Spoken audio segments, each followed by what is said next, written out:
তারা করতে পারে না, কিন্তু অনেক অনেক কলেজে, ইঞ্জিনিয়ারিং কলেজ, ডাক্তারি কলেজ, সব জায়গায় দেখা যায় র্যাগিং ঘটে। ঠিক আছে, এবার র্যাগিং করতে পরে নেক্সট যেটা হয় যে যার বিরুদ্ধে র্যাগিং হলো সে পুলিশ স্টেশনে গিয়ে এফআইআর করতে পারবে। ঠিক আছে, সেখানে গিয়ে সে আলাদাভাবে they can file general diary and FIR.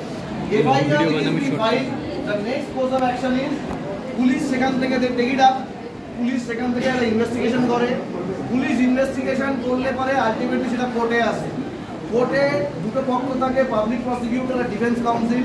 Public prosecutor জজ সাহেবের সামনে প্রেজেন্ট করে যে এই লোকটি অপরাধী এবং তার কি সাজা হওয়ার কথা। ঠিক আছে, এইটা ব্যাকড্রপ। এবারে দুটো স্টুডেন্ট আসছে, ওরা কোথায় গেল? রচিতারে রচিতার সুনীতি কোথায় গেল? আচ্ছা হ্যাঁ, তোমরা চলে যাও, এইখানেই দেখাতে হবে।